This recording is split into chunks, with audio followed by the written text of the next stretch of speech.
Some people wonder what they need to know in order to buy a business telephone system, a new business telephone system. I'm David Bridge Jr. from Virtual Communications, where we help small businesses take advantage of emerging and traditional technologies to better communicate with their employees, business partners, contractors, vendors, and all that. And what I'm going to do is I'm going to cover 3 things that you'll want to make sure you know before you do buy a new business telephone system. The first one is, what infrastructure are you going to use? Are you going to use your existing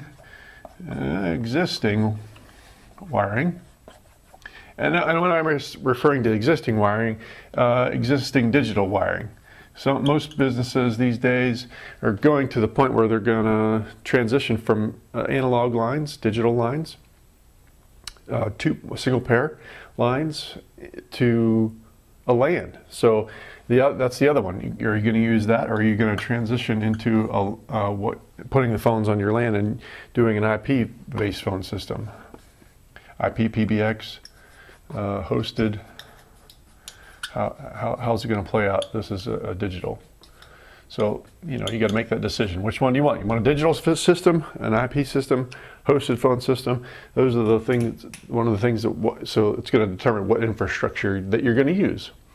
The other one is, how will you connect to the outside world? Are you going to use the internet and take advantage of SIP trunks or hosted solution?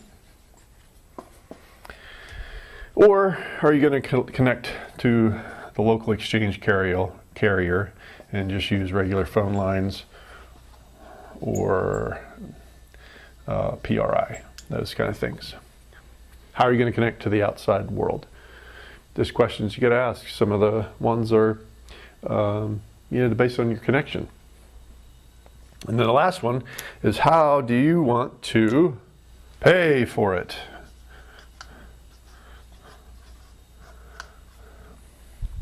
So if you're going to do a hosted solution, it's going to be a monthly deal. It's a monthly subscription. I don't think you have a choice if you're going to do it that way. But the other way is with a lease, if you're going to look at purchasing a premise-based PBX. So you can either then do it through a lease, which what we offer is some really great lease programs in addition to the hosted platforms that are out there where you're on a subscription basis, or you're going to do it through a CapEx, capital expenditure. Just write a check. So those are the 3 things you got to figure out before you buy your phone system. How are you going to connect it to on-site? How are you going to connect it to the outside world, and how are you going to pay for it? So I'm David Bridge Jr. Leave your comments. I know it's a pretty simple video, but pretty basic, right? It's what you got to figure out before you buy that phone system. David Bridge Jr., Virtual Communications. Leave your thoughts, comments, questions below. Get a hold of us. We're happy to help you out in any way we can. See you next time.